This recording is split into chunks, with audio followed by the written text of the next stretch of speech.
그 최소한 하락은 멈췄다. 그건 확실히 팩트인 것 같아요. 예. 다만 이제 23년 하반기하고 내년도 그럴 것인가는 좀 약간 좀 달라요.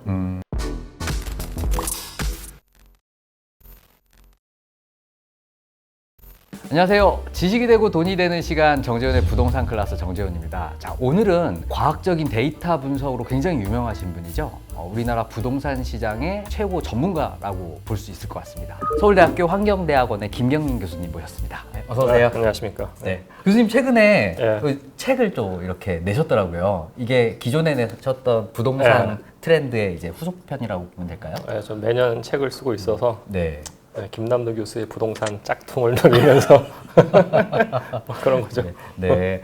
책을 읽어봤는데 정말 내용이 좋더라고요. 본인도 많이 컨트리뷰션 했으면서 뭘 모르는 척 하고 계셔. 저희 구독자분들께 말씀드리자면 저희 또 지도 교수님이십니다.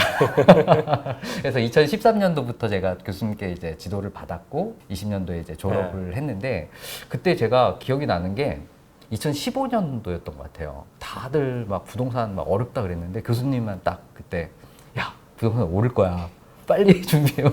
그때 수업에서 그러셨잖아요. 네. 그렇죠. 네. 그때 이제 갭 투자하라고 했는데 비공식적으로. 네네네. 그래서 정말 그때 이후로 부동산이 정말 미친 듯이 상승을 했고 그리고 또 2021년에도 이제 하락을 좀 준비해라 이렇게 또 말씀을 좀 해주셨어요. 근데 또 거짓말처럼 진짜 부동산이 또 하락을 했고요. 네. 지금 굉장히 제가 봤을 때는 제 주변 지인분들 중에서 가장 최고의 전문가 아니실까. 아이고 그냥 네. 뭐 운 좋게 맞춘 거죠. 뭐. 교수님께서 이 책에서도 이미 말씀을 하셨는데 그럼 부동산이 지금 현재 부동산 시장이 하락을 멈췄다 이렇게 보면 되는 건가요? 그렇죠. 사실은 이제 거래량이라는 게 사실 실질적인 어떻게 보면 수요잖아요. 네. 거래가 이루어졌다는 게 수요고 그리고 그 수요가 시장을 대변한다고 하면은 가격도 이제 따라서 움직이는 거니까 그러면 저 연구실 가격 지수 측면에서 봤을 때 재밌는 게 이제 전국에 있는 광역시 그리고 이제 수도권에 있는 신도시 그리고 서울과 서울 안에 있는 모든 구들이 올해 1월을 기점으로 사실은 다 하락을 멈췄어요. 다만 여기서 일부 구는 상승을 많이 했고 네. 일부는 여전히 정체 상태에 있는 거죠. 그걸 봤을 때는 이제 그 최소한 하락은 멈췄다. 그건 확실히 팩트인 것 같아요. 예. 상반기 1월 달에 멈추고 서울의 일부 6월 달까지 한 6% 올랐어요. 지금까지 좀 더 오르긴 했는데 다만 이제 23년 하반기하고 내년도 그럴 것인가는 좀 약간 좀 달라요. 그러니까 올해 같은 경우는 제 생각에 약간 상고하죠. 내년도 지금 이슈가 많기 때문에 약간 정체 또는 일부 하락 뭐 이 정도가 되지 않을까라고 조심스럽게 봐요. 아, 네네. 전망에 대해서 간략하게 말씀을 해주셨는데 거래량도 또 매우 중요하잖아요. 네, 네. 지금 거래량은 뭐 이미 좀 회복했다라고 이렇게 보면 될까요? 그럼요. 사실은 이제 서울 같은 경우에 대략 한 우리가 950만 명이 살고 가구 수구 기준으로 해서 350만 되거든요. 아파트가 한 170만 채 정도 돼요. 근데 월 평균으로 해서 6천에서 7천 채가 평균이에요, 사실은. 근데 이제 2022년이 굉장히 폭락했잖아요. 그죠? 그때 보면 2012월부터 거래량이 또 확 떨어져요. 그리고 이제 작년 7, 8, 9, 10, 11, 12월은 거의 1000건 이하예요. 그러니까 서울 전체에서 막 560건 거래되고 막 그랬어요. 근데 이제 작년 12월에 909건 거래되던 게 올해 1월 달부터 1,400, 2,500, 3,000 그리고 6월 달은 3,900까지 찍어요. 그러니까 작년 1,000건 이하에서 지금 확실히 4,000건 근처까지 갔다는 거는 그 거래량 자체가 굉장히 많이 올라갔다는 거를 좀 보여주고는 있는 거죠. 그래서 저도 이제 제 유튜브를 안 보는데 가끔 유튜브 보면은 뭐 거래량 믿지 마세요라고 하는 거래량은 돌았어요. 사실은 그 말씀은 이제 사람들의 이제 시장을 바라보는 인식 자체는 바뀌었다는 거예요. 그러니까 이 정도 거래량을 갖고 가격이 불안하다고 하면 안 될 것 같고요. 다만 이제 향후는 조금 얘기가 달라질 수는 있을 겁니다. 예. 네. 그럼 거래량이 또 어떤 분들은 다시 급감할 가능성이 있다라고 말씀하시는 분도 계시고 지금 거래량이 지금 서울 부동산 정보광장을 보면 그래도 5, 6월 정도의 수준까지는 계속 꾸준히 진행되고 있는 것 같더라고요. 이 거래량은 어떻게 계속 이대로 갈까요? 아니면 좀 줄을까요? 아니면 그래 좀 늘까요? 약간 뭐 제가 봤을 땐 그 부동산이라는 게 사실은 그 우리가 계절성이 있기 때문에 겨울에는 사실 그렇게 많이 거래가 일어나진 않아요. 추울 때 잘 덜 돌아다니니까요, 사람들이. 그러니까 봄, 여름이 많고 그다음에 겨울이 좀 적은 편이기 때문에 수치 자체가 계속 올라갈 거라고 보기는 힘들지만은 다만 제가 봤을 때 지금 우리가 좀 주의 깊게 봐야 될 부분은 제가 아까 서두에 이제 모든 그 가격 트렌드가 같이 올라갔다가 같이 떨어졌다가 올 초에 같이 하락을 멈췄다는 게 중요한 건데 그 말씀은 뭐냐면은 전국에 걸쳐서 영향을 주는 단일 에펙트가 여전히 크게 영향을 준다는 거예요. 그게 금융 사이드고 그게 이제 금리예요, 사실은. 근데 여기서의 금리도 나중에 말씀드리겠지만은 기준금리가 아니고 시장금리인데 이 시장금리를 우리가 국고채 10년물로 보는 게 맞거든요. 주담대랑 연결이 되기 때문에. 근데 국고채 10년물이 지금 굉장히 빠르게 올라가고 있어요. 예. 그리고 이게 4%대를 뚫지 못했는데 한 3주 전까지만 하더라도 지금 완전히 4%대를 넘어버렸어요. 그게 심각해요, 사실은. 그러면 주담대가 오르는 효과가 한 달 뒤부터는 사람들이 체감할 거예요. 그러면 그때는 얘기가 달라져요. 예. 5대 시중은행에서도 지금 주담대 대출 금리를 올리기 시작했거든요. 그래서 이제 좀 체감하는 이제 수준에 오지 않았나라는 생각이 좀 들긴 하더라고요. 네, 그래서 그러면 이제 다시 수요가 잡히면서 가격이 좀 정체 또는 하락으로 일부 하락 갈 가능성이 높다는 겁니다. 근데 작년과 같이 완전 시장 전체가 패닉돼 가지고 막 곤두박질 치는 상황까지는 안 갈 거예요. 마켓이 한번 돌았기 때문에 다만 이제 앞으로 나올 이벤트들이 리스크한 게 되게 많아요, 사실은. 그것들에 대해서 좀 우리가 경각심을 갖고 지켜볼 필요는 있어요. 네. 아, 그 이벤트가 굉장히 궁금한데 이따 또 한번 더 자세히 또 여쭤보겠습니다. 그럼 이제 내년도 부동산 시장은 뭐 서두에 잠깐 말씀해 주셨지만 조금 더 자세하게 뭐 전망하시는 부분을 좀 들어봐도 될까요? 예, 그러니까 제가 올 초 상고하자 말씀드렸던 건 뭐냐면은 이게 사실은 제가 봤을 때는 다른 효과보다 그 국고채 10년물 흐름이 되게 중요했어요. 그러니까 예를 들어서 우리가 보통 기준금리가 있고 기준금리에 연동해서 국고채 10년물이 움직이거든요. 근데 이제 국고채 10년물이라는 게 사실은 주택담보대출하고 거의 연동이 돼요. 미국 같은 경우에는 국고채 10년물이 30년 만기 모기지 고정금리하고 완벽하게 연동이 돼요. 근데 우리나라하고 미국이 어떤 일이 발생했냐면은 기준금리가 계속 올라갔어요. 올라가고 3.5에서 딱 멈췄는데 작년 10월 달에 국고채 금리가 4.6을 찍은 다음에 2월 달에 3.3까지 떨어져요. 그러니까 무려 130bps 떨어졌거든요. 이 4개월 동안 어떤 일이 발생됐냐면은 주담대 금리 신규가 변동형이 그게 74bps가 떨어져 버려요. 그러니까 74bps 굉장히 큰 거예요, 사실은. 그러니까 경제 상황 다 안 좋고 한데 기준금리 올랐음에도 불구하고 기준금리하고 시장금리하고 괴리가 생겨버린 거예요, 그때. 그러면서 한국하고 미국에서 어떤 일이 발생했냐면은 갑자기 국고채 금리가 떨어져 버리니까 가격이 반등했어요. 똑같은 일이 발생한 거예요, 사실. 근데 지금 그건 올 초 얘기고, 근데 지금 보면은 그때 2월 달, 3월 달에 3.3 하던 게 지금 4.2까지 올라갔어요. 지금 거의 90bps 올라갔고, 이제 90bps만큼 주담대가 같이 올라가진 않아요. 그럼 이거 대비 한 60에서 70까지 올라간다고 하면은 체감하는 효과는 굉장히 다를 거예요. 예. 기준금리를 뭐 한 두세 번 더 올린 효과라고 좀 봐야 되겠네요. 아, 그럼요. 네. 예, 예. 그러니까 지금 기준금리가 문제가 아니고 국고채 금리 보셔야 돼요. 네. 예. 그 10년물 금리가 뭐 지금 미국도 제가 잠깐 봤는데 지금 거의 뭐 4.88까지 올라갔었는데 굉장히 3.3까지 내려갔다 그것도 더 급격하게 오르더라고요. 그래서 이게 물가가 당분간 안 잡힐 거라는 그런 예상도 있는 것 같고. 이게 되게 재밌어요, 사실은. 그러니까 미국에서 좋은 뉴스가 나올 때, 그러니까 예를 들어서 실업률이 굉장히 떨어졌다. 그러면은 이제 실업률이 떨어졌다고 하면은 이제 인플레이션이 올 수가 있는 거기 때문에 경제가 좋았다는 얘기니까. 그러면은 이제 그 국고채 금리가 이제 올라가요. 기준금리 올릴 거라는 기대 심리 때문에. 그리고 이스라엘 전쟁 얘기 확 나왔을 때 사람들 와, 전 세계 금융시장 망가지면 패닉 오는 거 아니야? 그렇게 생각했는데 그때 그 다음날 어떤 얘기가 나왔냐면은 모든 연준 의원들이 지금 기준금리 인하한다고 갔어요. 그러면서 그 국고채 금리가 또 떨어졌어요. 그죠? 확 떨어졌어요. 다시 지금 올라오고 있어요. 이게 지금 하여튼 굉장히 혼란스러운데 사람들의 생각과 또 반대로 가는 것들이 막 나타나는 거예요. 근데 이제 말씀하신 것처럼 정 박사님 말씀하신 것처럼 지금 미국이 여전히 인플레이션 레벨이 높아요. 높기 때문에 연준에서 어떻게 할지를 모르겠어요. 다만 그럼에도 불구하고 뭐 이스라엘 사태라든지 다른 이벤트들이 있으니까 거기에 따라서 반응할 거고 저는 미국도 미국이죠. 우리나라가 좀 문제인 게 제가 봤을 때는 인플레이션이 여전히 존재를 하거든요. 근데 미국이 작년부터 기준을 계속 올림에도 불구하고 지금 한은에서 3.5에서 약간 멈춘 거는 좀 약간 문제가 있지 않나. 좀 올려서 지금 인플레이션을 잡아야 되지 않나라는 생각을 개인적으로 합니다. 예. 네. 뭐 그만큼 뭐 부채가 심각하니까 뭐 못 오르는 거 아닐까? 경기 수준도 그렇죠. 그러니까 심각하고. 그게 되게 재밌는 포인트예요, 사실은. 그래서 한은에서 특히 한은의 금융통합위원회에서 하는 행간을 읽어야 되는 게 미국에서 얘기 나오는 거는 무조건 물가 잡는다는 얘기해요. 근데 작년 말부터 한은에서 물가 잡는 얘기 안 해요. 가계부채 얘기해요. 그죠? 가계부채가 힘들다, 가계부채가 문제다라고 하면은 이자율을 못 올린다는 얘기예요, 최소한. 그럼 이자를 언젠가 내린다는 얘기예요, 뉘앙스가. 그러니까 한은의 포지션이 지금 물가가 아니고요, 가계부채로 계속 된다고 하면은 아, 기준금리 언제 내리겠구나로 가는 거예요, 그때부터는.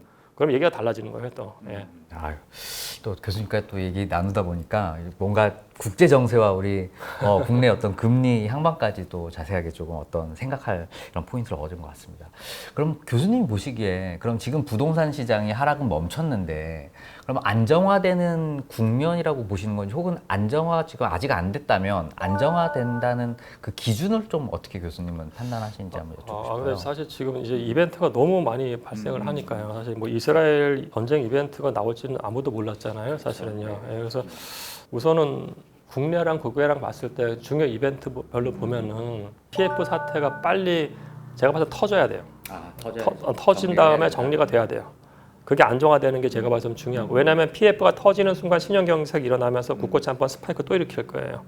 근데 우리가 저력이 있는 나라기 때문에 이게 1년, 2년 안 가요. 3개월에서 6개월에 안정돼요. 그러니까 빨리 터트려야 되는 거고, 그 다음에 문제는 이제 국제 이벤트인데, 아까 말씀드린 것은 미국 여전히 경제가 좋으면서 실업률 낮고, 그죠? 그러면은 이제 국고채 금리 올릴 것 같고, 그죠? 그다음 물가 수준이 여전히 높고요. 근데 이제 이스라엘과 하마스 간의 전쟁까지 좀 나오는 상황이니까 이거는 이런 것들이 어느 정도 좀 가시적으로 정리가 되는 상황이 와야 될 것 같아요. 안 그러면 계속 왔다 갈 것 같고, 이 부분은 사실 금리와 관련된 거예요. 그러니까 우리가 이제 제 수업 들었으니까 부동산이라는 게 이제 공간 시장하고 금융 시장으로 나뉘잖아요, 그죠? 그런 이런 이벤트들은 다 금융 시장 사이드예요. 근데 저는 이제 금융 시장 사이드에서 임팩트는 올해나 내년 중후반까지가 끝일 것 같다는 생각을 개인적으로는 해요. 근데 25년부터는 그때부터는 공간 사이드의 이펙트가 거대하게 올 수가 있어요, 사실은. 예.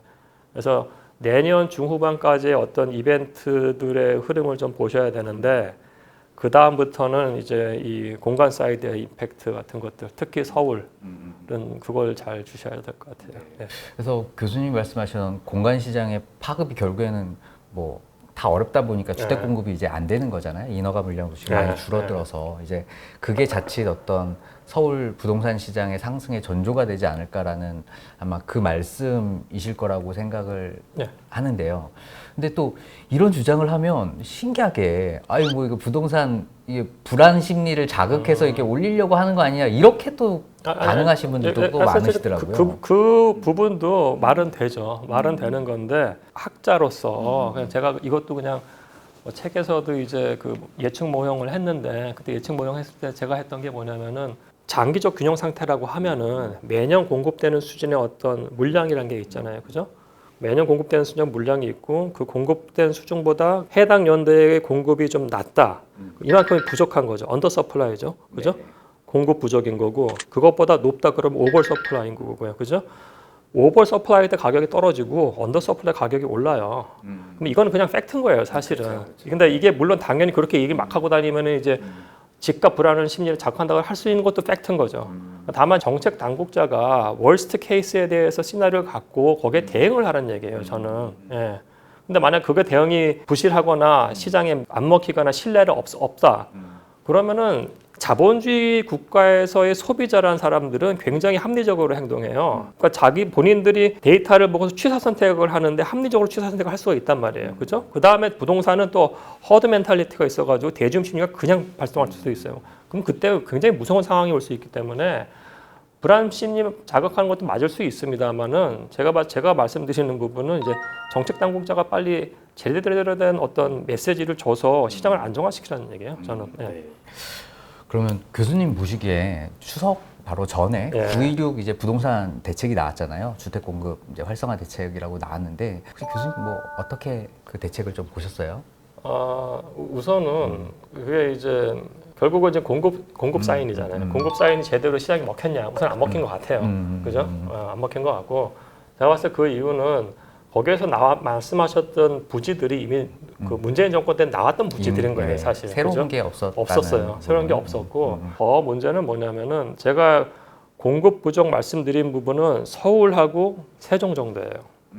다른 광역시들은 사실은 공급이 많거나 주변에 이제 인구가 빠지는 상황이기 때문에 미분양 물건도 있을 것이고 주변에 공급 그냥 할 수도 있어요. 근데 서울은 얘기가 다르다고요, 지금. 그죠? 그러면 국토부 차원에서 서울시하고 어느 정도 얘기가 된 다음에 대형 부지를 내놨어야 되는 거예요. 서울 의료원 부지 어느 정도 크고, 그죠? 여기 바로 건너에 있는 용산 철도청 부지, 코레일 부지도 크죠. 상암동에도 대형 부지 있고, 그러니까 서울시랑은 얘기가 지금 아무것도 안 된 거예요, 제가 봤을 때는요. 예. 근데 지금 충분히 네. 같이 좀 협조를 해서 같은 정책을 좀 만들어낼 수 있을 것 같은데 이게 좀 잘 안 된다는 좀 느낌을 좀 받긴 하더라고요. 네, 저도 약간 동의하는 게 제가 예전에 행안부에서 위원장 했을 때 중앙정부에서의 어떤 정책의 어떤 집행이나 대상 지역 같은 건 서울 빼고예요. 네, 서울은 워낙에 돈도 많고 잘한다고 생각을 하니까. 근데 이제 지금 앞으로 닥칠 문제는 제가 봤을 때 꽤 심각하기 때문에 서울 시민도 대한민국 국민이니까 중앙정부에서 특히 SH공사랑 잘 협의해서 뭔가를 좀 지금 빨리 내놔야 된다고 생각해요. 그러니까 시민들을 안심할 수 있는 메시지가 나와야 돼요. 네. 오피스텔 시장은 좀 어떨까요? 그러니까 사실은 오피스텔이 이제 문재인 정권 때 규제 외의 지역이었잖아요. 분양가에도 적용도 안 받고 해서 풍선 효과로. 그렇죠. 풍선 효과로 글로 갔는데 거기는 분양가도 제한을 안 받으니까 고분양가 논란도 있었고 당연히 안 사는 거죠. 왜냐하면 아파트 가격이 여전히 낮은 수준이기 때문에 그때 대비 저는 사실 지금 오피스텔이 힘들 거는 너무나 명확 가능한 거고요. 지금 이거에 대해서 규제 풀어달라는 요구가 있는데 절대 그래서는 안 돼요. 부동산은 원래가 리스키한 비즈니스고 그 위험 관리를 하는 비즈니스인데 여기서 이제 시장 상황 바뀌고 마켓을 올려야 된다는 상황에서 오피스텔에 관련 규제 완화 그거는 있을 수가 없는 일이에요. 왜냐하면 우리가 뭔가를 이 위기가 왔을 때 위기에 대해서 누군가는 책임을 져야 되는 건데 그 책임지지도 않고 혜택을 준다 있을 수 없는 일이에요. 그거는. 예. 네, 그러니까 좀 시장에 좀 맞게 된다는 그럼요. 그런 터질 거 말씀이시죠? 터지고 여기서 이제 잘못된 예측을 해서 들어갔던 디벨로퍼 그리고 거기에 투자한 금융사들도 책임져야 돼요. 예. 네. 자, 그러면 교수님이 이미 뭐 시장 전망과 자세한 얘기를 이미 다 해주셨는데 그래도 한 가지 이슈 좀 한번 여쭤보도록 하겠습니다. 2024 부동산 빅 이슈 중에 PF 대출 위험성에 대해서 한번 좀 여쭤보고 싶어요. 예, 그러니까 예를 들어서 그거죠. 우리 2022년은 사람들이 부동산 폭락한 해라고 기억을 하잖아요, 그죠? 네. 그 부동산이 폭락했다는 건 뭐냐면은 건물 가격도 떨어지고 토지 가격도 떨어져야 되는 거예요, 사실, 그죠? 근데 이제 우리가 아파트 가격 많이 떨어진 건 다 이해해요. 서울시 뭐 25%, 30% 다 떨어졌으니까. 근데 강남에는 건물 가격 떨어졌냐고요. 토지 가격이 안 떨어진 거예요. 그죠? 디벨로퍼들도 원래 리스크한 비즈니스를 하는 사람들이에요. 근데 디벨로퍼 중에서도 2020년과 2021년에 야 우리 2022년 이상하니까 약간 좀 스탑하고 가자. 현금을 쟁여놓은 데들이 있어요, 사실은. 거기서의 목적은 뭐였냐면은 이거 분명 NPL 터진다. 부실채권 터지고 부동산 가격 나올 거니까 그때 잡자였어요. 근데 정부가 이렇게 계속 유지를 시켜주니까 이들이 못 들어간 거예요, 사실은.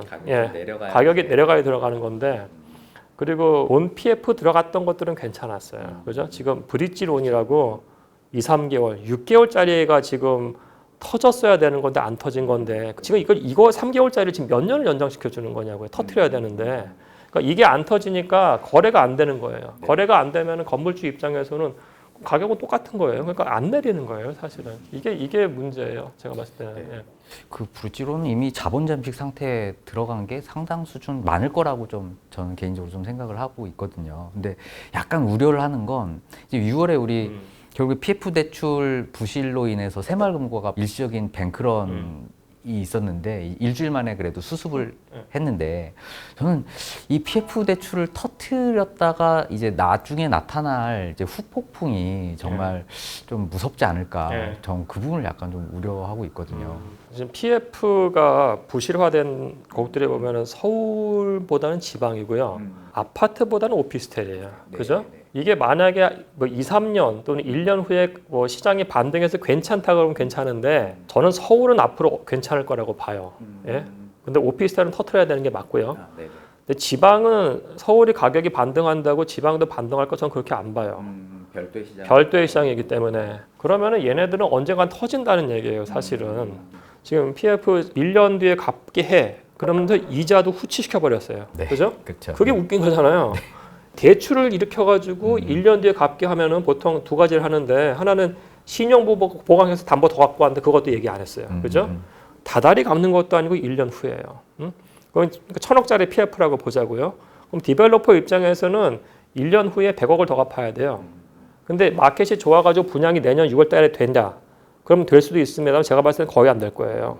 그럼 100억을 누가 갚냐고요. 못 갚아요. 그럼 그게 다시 은행권 부실로 들어가는 거예요. 그때 신용격색이 또 일어날 거예요. 이건 어차피 일어날 거기 때문에 터트려야 돼요.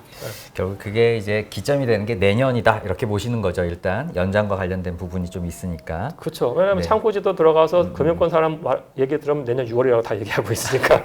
네. 그럼 결국에는 PF 대출도 결국에는 아파트 물량 부족으로도 연결될 수밖에 없을 것 같아요. 일단 뭐 착공을 못 하니까 이런 부분들이 결국에는 서울만 좀 국한된 분석이다라고 보면 될까요? 그러니까 지금 제가 광역시권으로 봤을 때요. 뭐 대구는 뭐 지금도 공급 과다고 인천도 공급 과다예요. 제가 보니까. 그러니까 거기는 이미 공급량이 있기 때문에 별 문제가 없으나 서울 같은 경우에 공급이 부족한 거는 그건 팩트고요. 그걸 우리가 부정할 수는 없을 것 같아요. 그래서 거기에 대해서 정책 당국자들이 좀 뭔가 액션을 빨리 취해야 될 것 같아요. 예. 그럼 일단 아파트 뭐 물량이다라고 하면 뭐 단기간에 좀 가능한 건 3기 신도시 물량이 좀 있을 것 같아요. 네. 3기 신도시 물량이 어떻게 부동산 시장을 좀 조정할 수 있을 만한 뭐 이런 물량이 좀 될까요? 아니, 물량 자체는 뭐 많다고 하지만 사실은 중요한 건 로케이션이기 때문에 그러니까 1기 신도시가 특히 분당의 강남 집값 잡았죠. 네. 90년부터 해가지고 96년까지 가격 강남 그냥 떨어졌으니까. 근데 그건 분당이라는 데가 강남에서 가깝고 공간적으로 그리고 대체지 역할을 했기 때문이에요. 근데 2기 신도시 분당보다 훨씬 멀다고요. 그죠? 네. 그 동탄은 어떤 집값을 잡았냐면은 동탄이 속한 도시의 구도심 가격을 잡아버렸어요. 그죠? 근데 3기 신도시도 마찬가지일 거예요. 근데 3기 신도시 중에서 이제 위치가 괜찮은 데들은 그 주변에 영향을 미치겠습니다만은 그게 좀 굉장히 한정적일 가능성이 커요. 왜냐면은 좀 먼데 있는 데들이 많잖아요, 사실은. 예. 그래서 지금 공급 측면에서는 SH가 좀 역할을 좀 해야 된다고 봐요. SH가 좀 디벨로퍼로서 공공 디벨로퍼로서 네. 좀 역할을 조금 해줘야지 되겠다라는 말씀을 해주셨습니다. 그럼 이번에는 아까도 서두에 말씀해 주셨다시피 시장의 향방을 알려줄 황금 지표 이제 뭐 10년물 국고채 금리를 말씀을 해주셨어요. 지금 뭐 16년 만에 최고치 수준인데 이게 결국에는 주택 시장에 대한 어떤 조정의 역할을 할 거다라는 뷰이신 거죠? 예. 국고채 10년물은 두 가지 방향에서 영향을 줘요. 그러니까 우리가 부동산 투자자라고 하면은 그냥 일반적인 투자자라고 하면은 투자 수익률을 갖고 이렇게 보는 거죠. 그죠? 부동산도 투자 수익률이라는 게 있고요. 그럼 부동산의 투자 수익률이라는 거는 무위험 자산 투자 수익률보다 높아야 돼요. 그죠? 근데 대표적인 무위험 자산 투자 수익률이 국고채 10년물이에요. 대한민국을 안 망하기 때문에 대한민국 투자했는데 지금 4.2% 받으면 굉장히 높은 거잖아요. 그죠? 채권이. 그러면 부동산 수익률도 얘보다 높아야 되는 거죠. 그죠? 그럼 부동산 투자 수익률이라는 게 3%였던 게 5% 간다고 하면은 10억 원짜리 아파트에서 1년치 이자, 1년치 월세죠. 3천만 원 나오면 부동산 투자 수익률은 3%가 되는 거죠. 근데 이게 3%에서 그냥 6%가 된다고 칠게요. 상승을 한 거죠. 그러면 사실은 이 분자는 그 움직이지 않아요. 왜냐하면 분자는 임대료. 왜냐하면 이거는 그 우리 전세 또는 월세 계약으로 묶여 있기 때문에 즉각적으로 반응하는 건 분모예요. 자산 가격. 그 자산 가격이죠. 그럼 얘가 6%가 된다고 하면은 사실은 절반이 떨어지는 거가 되는 거예요. 사실은요. 그렇게 된다면 부동산 가격이 굉장히 떨어지는 게 돼버리는 것이고 그 이펙트가 하나가 있고요. 두 번째는 사실은 이 국고채 10년물이라는 게 기본적으로 주담대랑 같이 가요.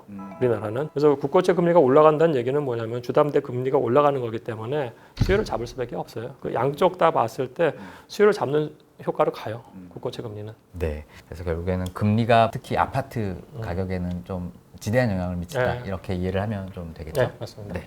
또 이 빌라 포비아 나비 효과라는 걸 또 안 여쭤볼 수가 없을 것 같아요. 지금 뭐 너무 전세 사기도 있고 그래서 지금 뭐 아파트 가격도 문제지만 하위 대치제로 불리우는 지금 빌라 가격은 정말 더 많이 네. 주춤한 상황인 것 같거든요. 이 부분도 앞으로의 부동산 시장에 어떤 영향을 예, 미칠까요? 그러니까 사실은 이제 아까 말씀드린 토지 가격이 안 떨어졌다는 게 여전히 문제예요. 문제고 빌라건 아파트건 우선은 우리가 부동산 개발한다고 했을 때 처음에 들어가는 게 토지 가격이 중요하고요, 그죠? 그 다음에 시공비가 중요하고 매월 납부하는 그 이자가 중요한 거잖아요, 그죠? 네. 시공비 다 내는 게 아니고 네. 토지 살 때도 사실은 파이낸싱 일으키고 사는 거니까. 근데 시공비 벌써 30-40% 올랐어요, 인플레이션 때문에. 그리고 이제 금융 비용도 PF 4%라는 게 지금 10%예요. 그렇죠. 네. 2배 됐어요. 네. 예? 그럼 이게 지나치게 올라갔기 때문에 할 수 있는 방법은 뭐냐면 토지 가격이 확 떨어졌어야 돼. 떨어지지 않은 거라고요. 토지 가격도 비싸. 시공비도 비싸. 네. 금리도 올랐어. 그럼 누가 지냐고요, 사실은. 아무도 안 지는 거예요. 근데 더 심각한 부분은 뭐냐면 빌라 같은 경우에는 사실은 빌라를 사서 매매로 가는 디벨로퍼는 거의 없잖아요. 빌라는 대부분 월세 받으려고 하거나 아니면 전세로 하는 건데 근데 사실 빌라 포비아 때문에 빌라로 들어오는 수요가 지금 막힌 상태예요. 그럼 제가 디벨로퍼여도 토지 가격 비싸, 시공비 비싸, PF 비싼데 수요도 없어? 그럼 망하는 거죠. 네. 아무도 안 짓는 게 되는 거예요, 사실은.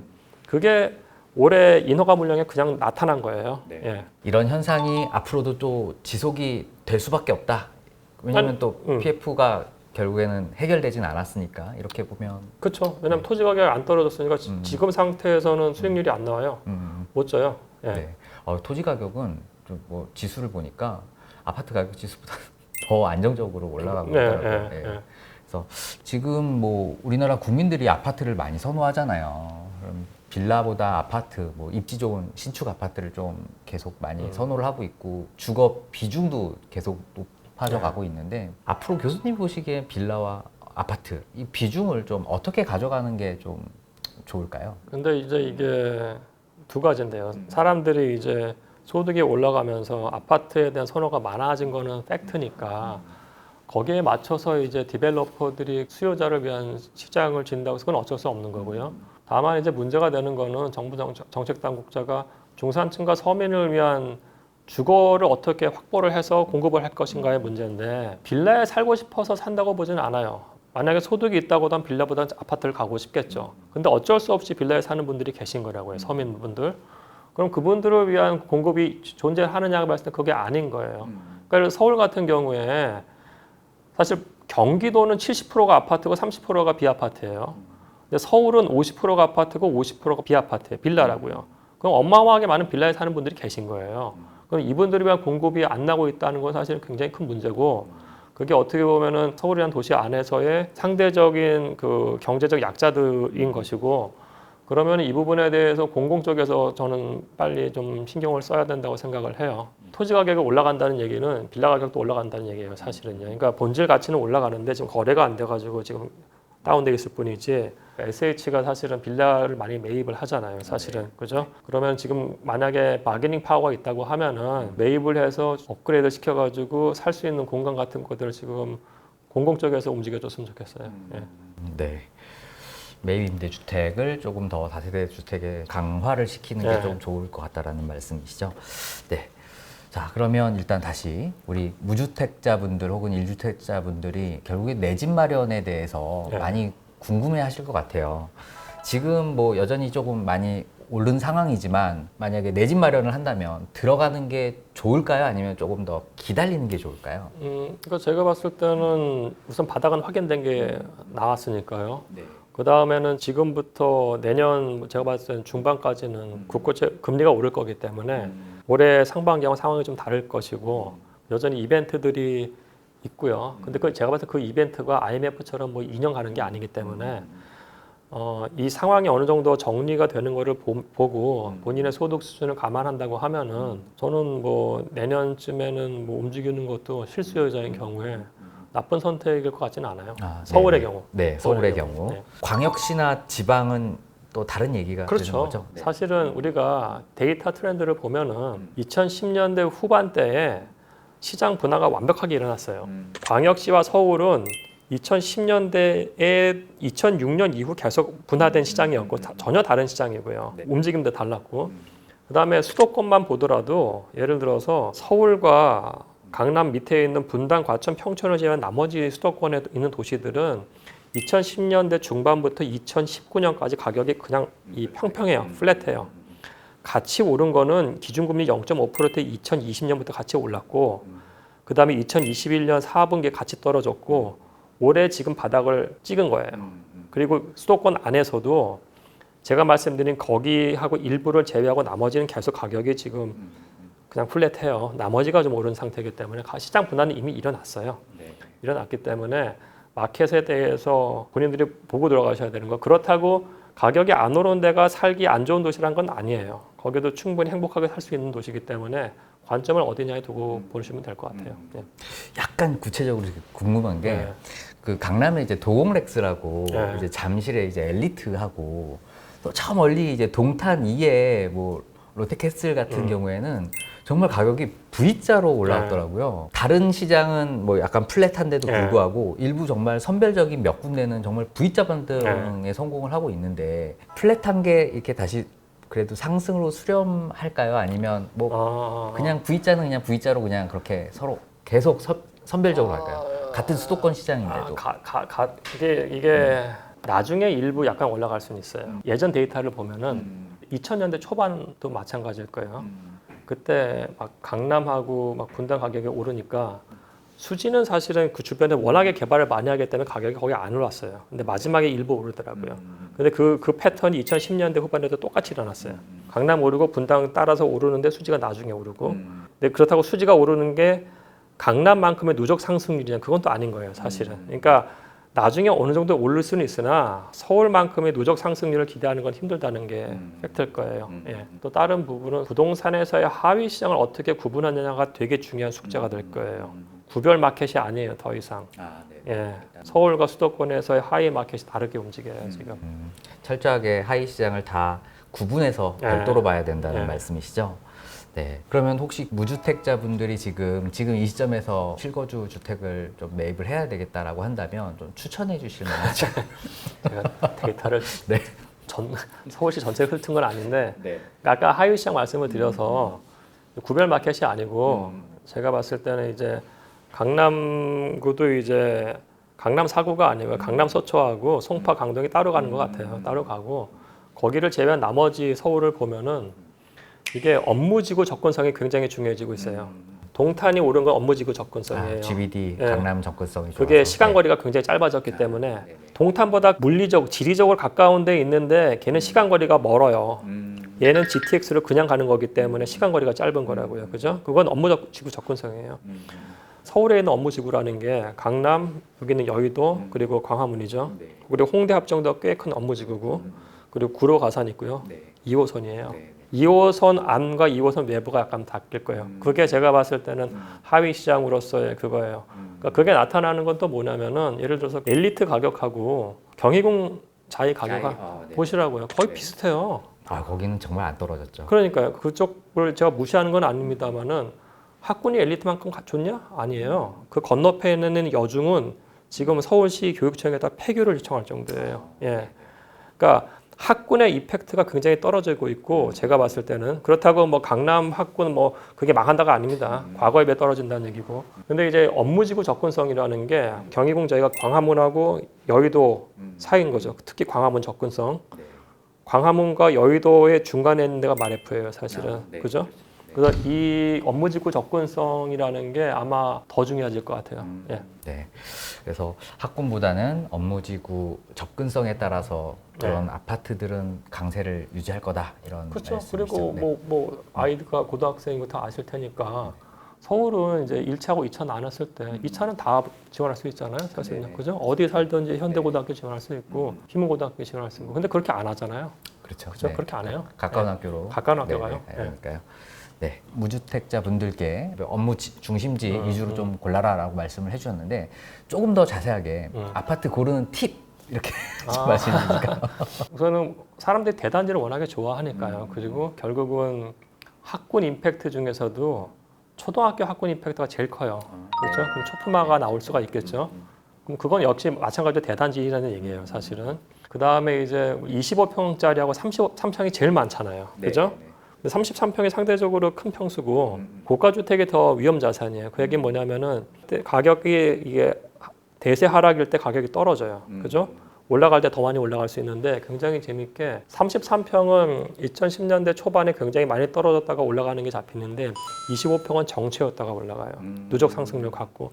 그러니까 25평이 굉장히 안전 자산이라는 얘기예요, 사실은. 가구의 사이즈에 따라 다를 수 있겠습니다만은 뭐 지금 다 아예 하나 1인 가구가 많으니까 그러니까 강남 제외한 나머지 지역에서는 사실은 33평도 커요.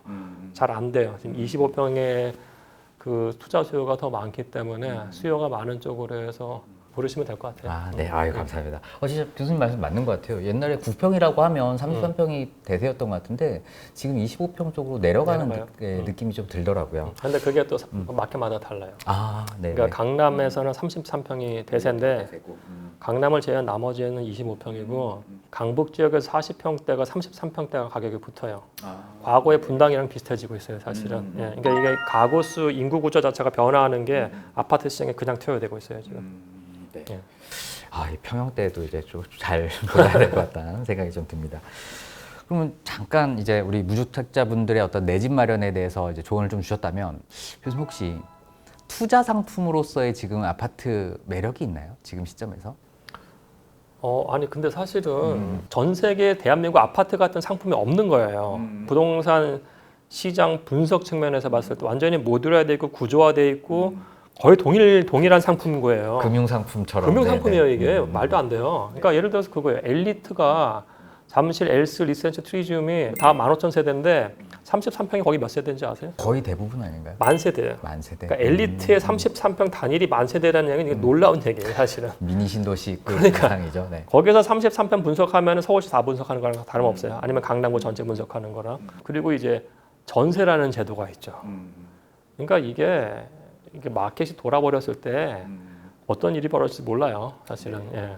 알겠습니다. 정말 그 아파트 단지별로 너무 차이가 나니까 정말 잘 고르는지 여부가 또 성패를 좌우할 것 같더라고요. 자, 그러면 어떤 아파트를 선택하는지, 지역을, 권역을 선택하는지가 중요한 건데 이런 어떤 투자 기회는 개개인별로 어떻게 좀 판단을 하고 어떤 지표를 좀 보면 좋을까요? 지표요? 우선은 거래량이 되게 중요한데 우선 거래량이 작년 대비 많이 오른 거기 때문에 시장의 인식은 바뀌었다는 걸 다 같이 공유를 했으면 좋겠고요. 그 다음에 시점이잖아요. 그죠? 시점과 위치일 텐데 위치는 아까 우리가 약간 공유한 거 플러스 본인들이 공부를 하셔야 되는 거. 그 다음에 시점이라는 건 말씀드린 것처럼 지금 내년 중반까지 이벤트가 많아서 그거를 그러니까 저같이 위험 회피한 인간이라고 하면 그 이벤트 끝나고 나서도 할 것 같은데 근데 그게 의외로 그 이벤트가 하락폭이 아주 심할 것 같지 않다는 생각은 들어요, 사실은. 그래서 그 시점에 대해서는 본인들의 약간 판단, 자기의 성향, 그게 중요하지 않을까 생각이 좀 들어요. 금매의 기회로 잡을 것인지 아니면 조금 다 모든 불확실성이 해소되고 나서 진입할 것인지는 이제 개개인이 판단하면 된다라고 자 그렇게 이해를 했습니다. 마지막으로 좀 한번 저희 구독자분들께 뭐 조언이라든지 혹시 해주실 말씀이 있으시면 한 말씀 좀 부탁드리겠습니다. 제가 뭐 조언할 건 없고요. 저는 사실은 정책 당국자한테 얘기하고 싶은 거 아까 까먹었는데 어저께도 전세 사기 터졌잖아요, 수원에서. 그죠? 네, 올 초에 터졌는데 왜 아직까지 이게 나오냐고요. 정책자들이 지금 사태 심각하지 못하게 보는 거예요. 그렇게 보면은 이제 앞으로 주택 공급도 심각하게 안 볼 가능성이 있는 거고 올 초에 전세 사기로 젊은 친구들 몇 천만 원에 자살했어요. 그죠? PF 사태 일어나가지고 CEO 자살한 케이스가 있냐고요. 없어요. 지금 PF 대출 연장으로 인해 가지고 시장을 교란시켰어요, 사실은. 그리고 이제 이거는 어떻게 보면은 돈 있는 사람들한테 페이버를 준 거예요. 그죠? 사회 밑바닥에 있는 청년들 자살하는데 이게 지금 형평과 상식이 굉장히 안 맞는 거예요. 그래서 정부 당국자가 좀 사태 심각성을 좀 제대로 봤으면 좋겠어요. 네. 앞으로 우리나라 부동산 시장이 좀 더 올바른 방향으로 갈 수 있는 기회가 됐으면 좋겠습니다. 자, 오늘 영상이 좋으셨다면 구독, 좋아요, 알림 설정 부탁드리겠습니다. 저희 정재훈의 부동산 클래스는 다음 시간에 더욱 알찬 영상으로 또 찾아뵙도록 하겠습니다. 감사합니다.